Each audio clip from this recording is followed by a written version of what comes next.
Avec cette nouvelle astuce Access, nous proposons de voir comment il est possible de s'initier à la programmation Visual Basic de la plus simple et de la plus douce des manières.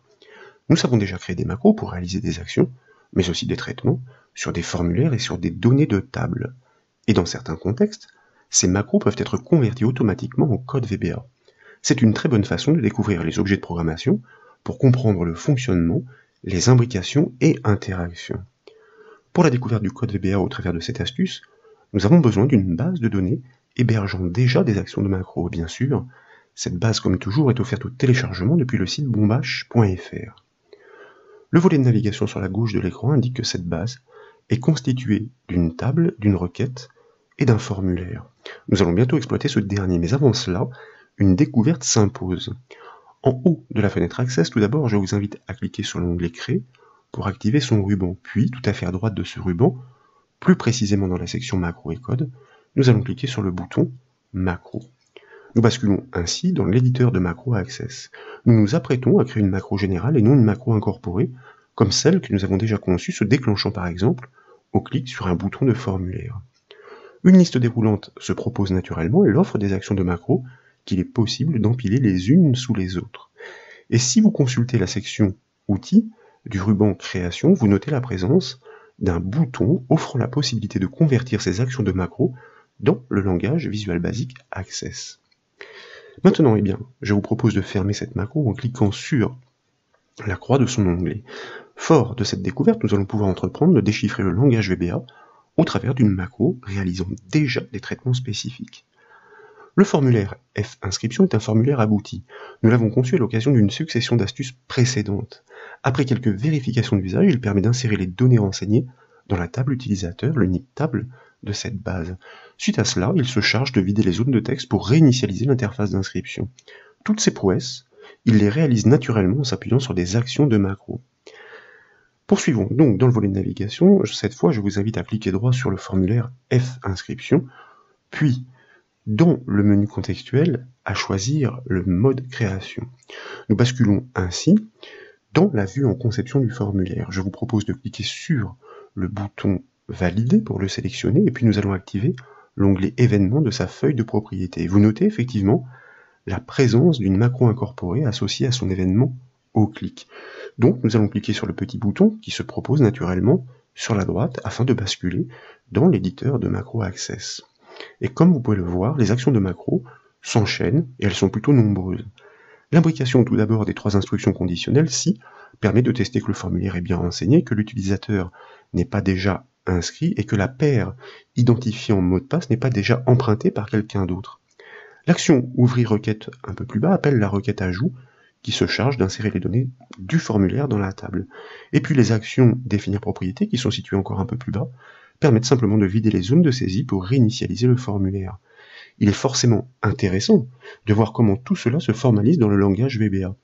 Le bout de code transcrit serait une aubaine pour pouvoir aller plus loin grâce au développement. Mais cette fois, en consultant la section Outils du ruban Création, vous avez la désagréable surprise de constater que le bouton de transcription est grisé, donc indisponible. C'est comme ça avec les macros incorporés. Pourtant, une astuce existe et je vous propose de la découvrir ensemble. La ruse consiste à copier toutes ces actions de macro pour les coller dans une macro classique. Donc, nous allons commencer par réaliser le raccourci clavier CTRL-A, la touche CTRL avec la touche de la lettre A. Puis, nous allons cliquer droit sur l'un de ces blocs d'action pour choisir la commande copier dans le menu contextuel. Fallait-il encore savoir qu'il était possible de copier l'ensemble des blocs d'action? L'astuce est donc à retenir, car elle fait gagner bien du temps lorsqu'il s'agit de répliquer des traitements d'une macro incorporée à une autre. Ensuite, dans le ruban création, nous allons cliquer sur le bouton fermé. Nous sommes ainsi de retour sur le formulaire. Et puis, en haut de la fenêtre Access, nous allons cliquer de nouveau sur le ruban. L'onglet Créer pour activer son ruban est tout à fait à droite de ce ruban dans la section macro et code. Nous allons de nouveau cliquer sur le bouton macro. Et là, dans l'éditeur, je vous propose par le raccourci clavier CTRL-V, la touche CTRL avec la touche V, de coller toutes ces actions. Toutes ces actions sont effectivement fidèlement retranscrites, comme vous pouvez le voir dans une macro classique qui, contrairement à son homologue, permet la transcription en VBA. C'est pourquoi je vous propose tout d'abord d'enregistrer cette macro, par exemple sous le nom valider un nom suffisamment explicite en cliquant ici sur le bouton OK de la boîte de dialogue. Et comme vous pouvez le voir, elle apparaît aussitôt listée dans le volet de navigation sur la gauche de l'écran. Il est temps de passer à l'acte tant attendu. Je vous propose maintenant, dans la section Outils du ruban Création, de cliquer sur ce fameux bouton Convertir les macros en Visual Basic. Et dans la boîte de dialogue qui suit, nous allons nous empresser de décocher les deux cases pour la gestion d'erreurs et pour les commentaires. La gestion d'erreurs et les commentaires sont intéressants, mais pour cette découverte, nous souhaitons alléger le plus possible le code transcrit. Donc, nous pouvons cliquer sur le bouton Convertir. Et vous allez noter à l'issue qu'une boîte de dialogue apparaît, indiquant que la conversion est achevée. Donc, nous validons en cliquant sur le bouton OK. Et là, donc, nous nous retrouvons propulsés dans l'éditeur de code VBA Access. Il est nécessaire, comme vous pouvez le voir, de double-cliquer sur le module macro converti validé pour afficher sa feuille de code au centre de l'écran, donc avec la macro qui est traduite en VBA. Et le premier constat est que celui-ci semble moins lourd finalement que l'enchaînement des actions de macro que nous avons pu constater. Vous remarquez aussi que le nom que nous avons attribué à la macro est automatiquement retranscrit à la fonction VBA. Mais ce code ne peut fonctionner que rattaché au formulaire car il désigne des noms de contrôle hébergés par ce dernier. Nous pourrions l'exécuter en dehors, mais pour cela, nous devrions descendre dans la hiérarchie avec des objets parents en préfixe, désignant d'abord le formulaire avec son nom, etc. Nous choisissons donc de rapatrier ce code. Ce code est en effet susceptible de se déclencher au clic sur le bouton Valider du formulaire, rappelez-vous, afin de valider l'inscription. C'est dans ce contexte que nous pourrons appréhender et comprendre la syntaxe au travers de son exécution. Donc, je vous propose ici de sélectionner et de copier tout le code qui est situé entre les bornes de la fonction, donc entre le function et le end function. Copions par CTRL-C. Nous pouvons fermer l'éditeur VBA Access en cliquant sur la croix de sa fenêtre. Et puis, nous sommes bien sûr de nouveau sur notre macro, d'ailleurs que nous n'avions pas fermé, donc je vous propose de la fermer. Il s'agit de revenir sur le formulaire en mode conception, et là, nous allons sélectionner de nouveau notre bouton valider, et dès lors, je vous propose d'activer bien sûr l'onglet événements comme tout à l'heure, de sa feuille de propriété. Donc, il y a bien la macro incorporée associée à son événement au clic, c'est bien lui qui nous intéresse désormais. L'inscription doit être validée par ce code VBA et non plus par les actions de macro. Premièrement, nous allons sélectionner cette ligne de la macro incorporée pour la supprimer avec la touche Supre du clavier. Dès lors, nous allons cliquer sur le petit bouton à l'extrémité droite et vous voyez que finalement l'issue est différente de celle que nous avons pu découvrir précédemment puisque la macro incorporée n'existant plus, nous ne basculons pas dans l'éditeur de macro Access. Là, nous choisissons le générateur de code et nous validons par le bouton OK. De fait, nous retournons dans l'éditeur de code Visual Basic Access, mais cette fois entre les bornes de la procédure événementielle valider clic. Son code se déclenchera au clic sur le bouton valider. Entre les bornes, donc, eh bien, nous cliquons et puis nous collons le code que nous avons précédemment prélevé par le raccourci clavier CTRL-V. Et là, bien sûr, je vous propose tout de suite d'enregistrer les modifications et puis de revenir sur le formulaire avec, pourquoi pas, le raccourci clavier Alt-Tab ou bien avec la barre des tâches Windows.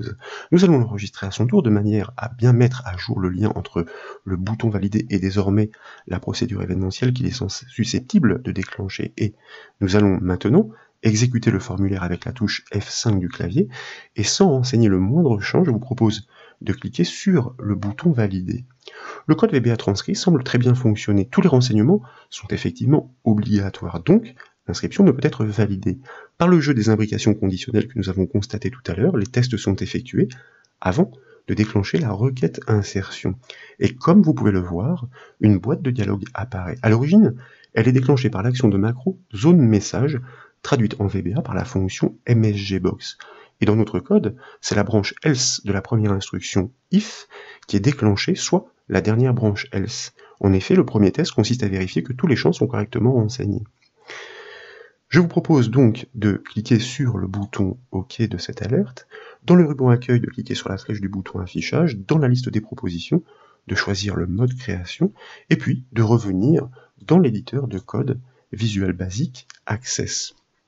Vous voyez cette instruction qui nous intéresse, conditionnelle, avec tous ces tests qui sont engagés pour vérifier que tous ces champs sont correctement remplis. La fonction VBA len qui est utilisée ici à plusieurs reprises permet de tester la longueur du texte contenu dans le champ qui lui est passé en paramètre. Il s'agit des zones de saisie sur le formulaire pour le nom, le prénom, l'identifiant et le mot de passe. Le dernier test, comme vous pouvez le voir, qui se contente de vérifier une inégalité, eh bien, s'assure que la civilité est bien renseignée par le biais de la liste déroulante. Même si l'exécution semble être un succès après ce premier test, le moins que l'on puisse dire est que la boîte de dialogue apparaît dépouillée. Elle souffre de l'absence d'un titre notamment. C'est l'occasion de comprendre le code, les objets, propriétés et méthodes, et ici en l'occurrence, la construction de la fonction MSGBox. Il apparaît de même opportun de lui greffer une icône explicite sur la nature du message adressé. La ligne qui nous intéresse est donc placée, nous l'avons dit, dans la dernière branche else pour la première instruction conditionnelle qui n'a pas vérifié que tous les champs étaient correctement renseignés. Il s'agit donc de cette instruction précisément que je prends soin de surligner à l'écran. Les paramètres sont énumérés les uns après les autres, séparés par des virgules. Le premier argument est le message que nous avons pu lire à l'occasion du déclenchement de la boîte de dialogue. Et comme il s'agit d'un texte, il est nécessairement mentionné entre guillemets.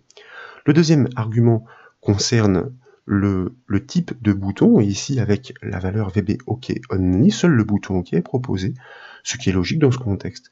Aucune autre action n'est attendue, mais sachez que des variantes sont possibles, comme par exemple de greffer les boutons OK et annuler, VB OK cancel, VB yes no pour oui non, VB OK cancel, VB no, yes no cancel, autant pour moi, pour les boutons oui non et annuler. Et en plus, cet argument autorise d'additionner des icônes à ces boutons.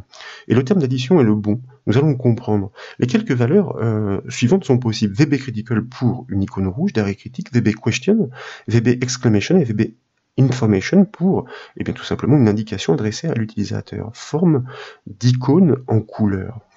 Donc, eh bien, il est temps de tester tout cela, c'est pourquoi je vous propose de modifier tout d'abord le deuxième argument de cette fonction MSGBox en ajoutant, comme nous le disions, l'argument VBCritical avec un signe plus, nous l'annoncions, dans ce deuxième paramètre, et vous voyez qu'à validation, eh bien, VBA, qui est très permissif, corrige cette case que je n'avais pas pris soin volontairement de respecter de manière à m'assurer que je n'avais pas fait de faute de saisie. Elle est transformée, cet argument, cette valeur d'argument est bien reconnue. Nous devrions donc, en additionnant cette icône du message critique au bouton OK, retrouver ces deux éléments sur la boîte de dialogue. Le troisième argument de la fonction MSGBox concerne le titre de la boîte de dialogue. Comme il s'agit d'un texte, il doit être mentionné entre guillemets, vous voyez d'ailleurs qu'ils sont préparés.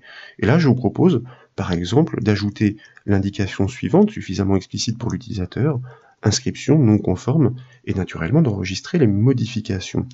Dès lors, eh bien, nous pouvons revenir sur le formulaire, l'exécuter avec la touche F5 du clavier, de nouveau, cliquer directement sur le bouton valider. Et comme vous pouvez le voir, notre zone de message a fière allure. Elle est plus percutante que la précédente. Il a simplement suffi d'ajuster deux paramètres de la fonction MSGBox par le code VBA. Le titre est bien présent dans l'entête de la boîte de dialogue. De plus, l'icône critique rouge qui accompagne désormais le bouton est très significative. Elle indique sans ambiguïté qu'un problème important est à corriger. En l'occurrence ici, forcément, il s'agit de renseigner les informations qui sont demandées. Donc, nous validons cette alerte. Je vous propose de revenir de nouveau dans l'éditeur de code VBA Access. Nous conservons donc le formulaire ouvert pour procéder rapidement au prochain test. Et précisément sur notre lancée, eh bien, nous suggérons d'en profiter pour personnaliser les autres boîtes de dialogue inhérentes au test et exécution de ce petit programme. C'est la branche else de la deuxième instruction si, donc la deuxième instruction conditionnelle, qui focalise notre attention dans un premier temps. Donc, vous voyez ici, le test est opéré, consiste à vérifier que la paire du nom et du prénom n'existe pas déjà en base de données. Et il s'agit d'une sécurité visant à empêcher un utilisateur déjà inscrit de s'inscrire à nouveau. En d'autres termes, nous, neutralisons les doublons en amont. Pour cela, le code VBA exploite la fonction décompte, qui est l'équivalent de la fonction access comptDom. Il s'agit d'une fonction de dénombrement conditionnel. En premier argument, c'est un champ arbitraire, en l'occurrence ici uCivilite, qui lui est passé pour réaliser ce décompte. Mais ce sont les arguments qui suivent qui sont importants. En deuxième argument, le nom de la table sur laquelle agir est renseigné. Et enfin, en troisième et dernier argument, comme vous pouvez le voir ici, c'est le critère du décompte qui est indiqué. Il vérifie l'égalité entre le nom et le prénom parcouru dans toute la table source, UNOM qui est concaténé, alors je suis pas sur la bonne ligne, autant pour moi, hein, mais c'est le même fonctionnement, unom qui est concaténé, donc comme je le disais, avec uprénom, avec la même paire concaténée, mais issue du formulaire, c'est-à-dire le champ, le nom, avec le contrôle du prénom, soit des informations saisies par l'utilisateur. Et c'est ce dénombrement, s'il retourne une valeur nulle, donc égale à 0, eh bien l'exécution peut se poursuivre, mais dans le cas contraire, c'est bien la branche else qui est déclenchée, et elle concerne la boîte de dialogue que nous souhaitons personnaliser, donc celle-ci que je surligne. Et dans cette avant-dernière branche else, donc, nous allons adapter ce code. Je vous propose ici de nouveau d'ajouter l'icône critique, tant qu'à faire, puisque ma précédente inscription était correcte, je vais ne pas prendre de risque de faire de faute de saisie. Donc la copier et la coller, ensuite nous allons nous positionner entre les guillemets pour pouvoir ajouter un titre suffisamment évocateur, utilisateur déjà inscrit. Comme ceci donc. Le principe est identique, donc nous associons la même icône critique au bouton OK, puis nous personnalisons le titre. Le troisième et dernier test, celui sur lequel je m'étais involontairement placé tout à l'heure, parce que les lignes se chevauchent quelque peu, est similaire finalement à celui que nous venons de traiter. Il consiste à vérifier l'existence, cette fois, de la paire identifiant mot de passe. Si elle existe déjà dans la table source, l'inscription est refusée et un message est adressé à l'utilisateur. Donc vous voyez, il s'agit bien de l'identifiant concaténé au mot de passe dans la table source. Tous les enregistrements sont passés en revue pour vérifier si l'égalité est effectivement détectée avec l'identifiant et le mot de passe saisi au moment de l'inscription par l'utilisateur. C'est donc de nouveau la fonction d'écoute qui est à l'honneur avec ce critère sur les paires dans la clause where en troisième argument. Je vous propose donc dans l'antépénultième branche else, c'est-à-dire l'avant-avant-dernière, d'adapter de nouveau la fonction msgbox en lui greffant encore une fois ce bouton critique, à quoi ce bouton OK, et puis en lui ajoutant un titre suffisamment évocateur une fois de plus, comme par exemple paire déjà utilisée. Nous pourrions préciser, mais le message vient corroborer ce titre, il est suffisamment significatif. Nous pouvons enregistrer les modifications, nous pouvons basculer sur le formulaire en mode exécution, et là, nous allons faire un test un peu plus abouti. Tout d'abord, nous allons sélectionner une civilité, Madame. Dans la zone nom, je vous propose de taper le nom vir, il s'agit d'un nom déjà existant. Nous enfonçons alors la touche tabulation du clavier, de cette manière, la zone suivante du prénom est activée. Et dans le même temps, vous notez que l'astérisque en regard de la zone nom a disparu. La saisie est jugée conforme. Il s'agit d'une solution que nous avons abouti à l'occasion de précédentes astuces.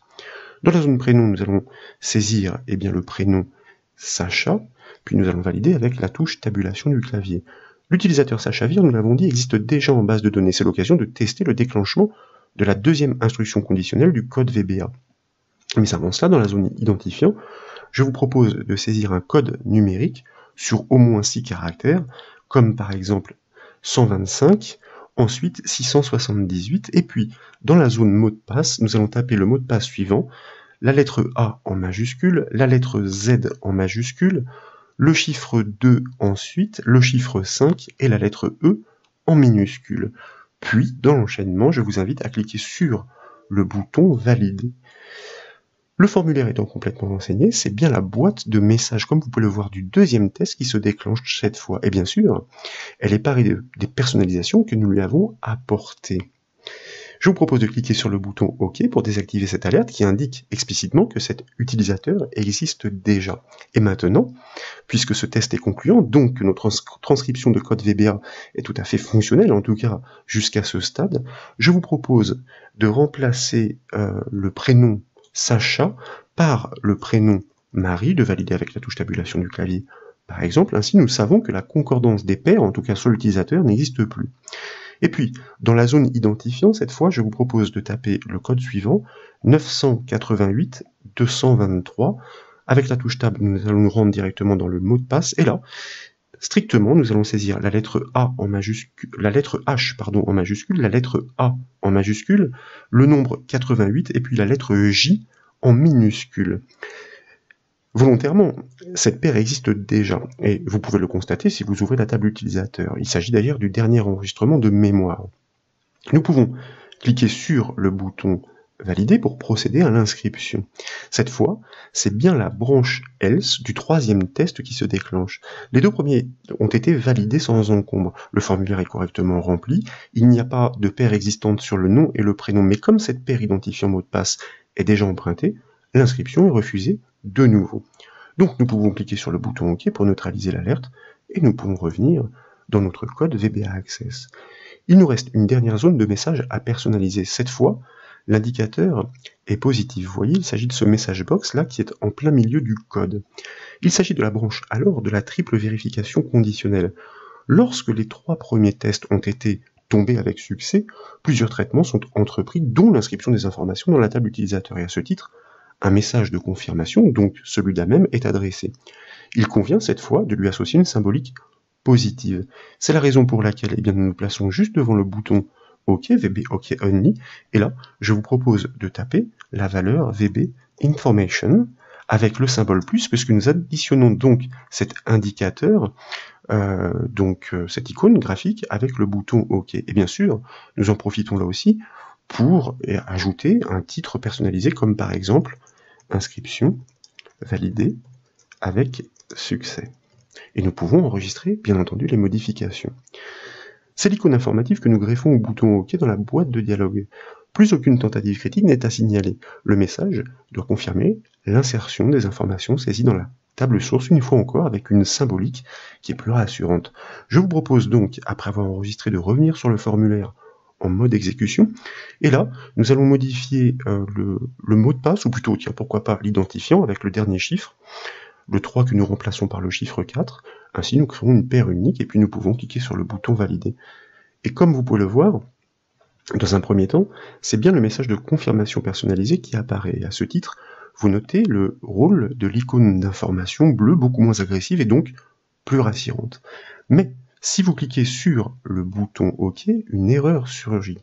L'inscription s'est pourtant bien déroulée avec succès et nous pourrons le constater en ouvrant la table utilisateur. Je vous rappelle qu'il s'agit de la personne Vire Marie. Nous avions changé son prénom. Et donc le problème intervient après. On peut le constater d'ailleurs en cliquant directement sur le bouton débogage de la boîte de dialogue. Et c'est la première ligne exploitant la méthode setProperty de l'objet d'OCMD qui est incriminé. En résumé, l'inscription a bien eu lieu, mais le formulaire n'est pas réinitialisé en vidant les zones. L'objet d'OCMD est la contraction de l'expression doCommand. C'est un objet de programmation incontournable en VBA Access. Grâce à ses riches propriétés méthodes, il permet de réaliser de nombreux réglages et d'entreprendre de nombreuses actions. Ici, donc, la conversion de la macro en VBA ne s'est pas aboutie totalement. La méthode setProperty permet d'ajuster l'une des propriétés du contrôle qui lui est passée en premier paramètre. Et précisément dans ces arguments, il manque la valeur de la propriété à régler. Nous l'avons dit, à l'issue de l'inscription, nous souhaitons réinitialiser le formulaire, donc toutes les zones de texte doivent être vidées. Tout d'abord, en haut de l'éditeur VBA Access, je vous invite à cliquer sur le bouton réinitialiser, vous voyez ce petit carré bleu. Et après quelques recherches sur le web notamment, vous pourrez constater que c'est la valeur AC, property value, qui permet d'atteindre le contenu des contrôles. Et ce réglage doit intervenir en deuxième argument de la méthode setProperty. Nous avons donc 5 adaptations à entreprendre. Pour les 5 contrôles de saisie, il y a le nom, il y a le prénom, il y a l'identifiant, le mot de passe, et puis la liste déroulante de la civilité. Donc nous allons nous placer tout d'abord, vous voyez ici entre les 2 virgules, il n'y a rien entre ces 2 virgules. Cela signifie bien qu'il y a un paramètre qui a été oublié lors de la transcription. Pour pouvoir ajouter cette fameuse valeur, property, je le disais, value, volontairement, une fois de plus, je ne respecte pas la case. Pour constater qu'à validation, cette valeur est parfaitement reconnue. Je peux donc me permettre de la prélever pour, à chaque fois, aller ajouter cet argument manquant dans les éléments qui doivent implémenter cette méthode setProperty pour cet objet d'OCMD. Avec le troisième et dernier paramètre, vous l'avez constaté, laissé vide grâce aux guillemets, nous allons bien effacer le contenu de ces zones property value, la valeur. Nous aurions d'ailleurs pu utiliser des instructions encore plus simples, comme par exemple le nom.value égale guillemets guillemets, prénom.value égale guillemets guillemets, id.value égale guillemets guillemets, etc. Bref, il est toujours intéressant de savoir qu'on peut influer sur les propriétés de n'importe quel contrôle d'un formulaire, et pas que sur la valeur, sur bien d'autres, comme la couleur, le fond, etc., grâce à cette méthode. Nous enregistrons donc les modifications, et puis je vous propose de revenir sur le formulaire, de remplir toutes les informations. Écoutez, ici, je ne vais pas m'embêter, je vais rajouter une lettre un petit peu partout. Alors là, eh bien, je vais conserver on va dire un prénom cohérent. Je vais me permettre ici simplement de modifier un chiffre de l'identifiant, et puis nous allons cliquer sur le bouton valider pour constater, comme nous l'avions déjà remarqué, que l'inscription s'est parfaitement déroulée. Ça, nous le savions, et lorsque nous cliquons sur le bouton OK, eh bien, cette fois, plus aucune erreur n'est à signaler. Le focus est rendu au formulaire, et celui-ci, c'est très important, est parfaitement vidé pour une application propre, grâce à notre méthode setProperty. Et si vous ouvrez la table utilisateur, donc en double-cliquant dessus, eh bien vous devriez constater la présence. Ici, eh bien, je vous propose par exemple de trier par ordre croissant, vous voyez, virer Maria, vire Sacha, mais surtout vire Marie, qui est l'utilisateur que nous avons créé précédemment, malgré le bug sur lequel nous étions tombés. Donc, eh bien, vous remarquez que cette transcription du code VBA par le biais des macros Access est parfaitement fonctionnelle. Libre à nous maintenant d'aller beaucoup plus loin. Il nous donne les ficelles, les astuces qui nous permettent de piloter les objets, sachant que forcément un code VBA peut aller bien au-delà de tout ce que l'on peut construire manuellement par le biais des macros qui sont, ma foi, pourtant déjà très puissantes. Pour finaliser cette initiation au langage VBA par les macros, il nous reste néanmoins quelques découvertes à entreprendre pour une bonne compréhension générale. Tout d'abord, je vous propose de fermer cette table, de revenir dans l'éditeur VBA Access, donc nous redécouvrons notre code. Le processus d'inscription, pour résumer, et nous l'avons dit et redit, est enclenché lorsque ces 3 premiers tests sont passés avec succès, d'où l'enchaînement des lignes de code qui sont situées juste en dessous, imbriquées donc dans cette triple instruction conditionnelle en cascade. Avant donc notre message, le MSGBox que nous avons personnalisé ici, et la réinitialisation des contrôles du formulaire, ce sont 3 lignes de code seulement et vraisemblablement qui se chargent d'insérer les données saisies dans la table utilisateur. Cela peut paraître surprenant car la tâche à accomplir n'est pas une mince affaire. En réalité, c'est même seulement l'une de ces 3 lignes qui se charge à elle seule de cette inscription, et plus précisément, celle-ci. L'objet de CMD est une fois de plus à l'honneur. Tout d'abord, eh bien, vous remarquez la ligne qui exploite la méthode setWarnings de l'objet de CMD. Cette ligne permet de neutraliser les avertissements. Ceci se déclenche inévitablement lorsque le cœur des données est touché. Et cette méthode setWarnings de cet objet de CMD, je fais volontairement, je répète, puisque c'est une découverte, est la traduction VBA de l'action de macro avertissement. Avec la valeur false en paramètre, nous indiquons de ne pas afficher ces alertes car nous maîtrisons ce que nous entreprenons. L'inscription des informations en base de données, plus précisément dans la table utilisateur, est réalisée par cette unique ligne de code. En réalité, la main est passée une requête ajout grâce à la méthode OpenQuery, toujours de l'objet de CMD. Cette requête d'insertion dynamique se nomme R_inscription. Son nom est donc passé en premier argument de la méthode. Elle est effectivement présente dans la section requête du volet de navigation, sans doute vous l'avez constaté.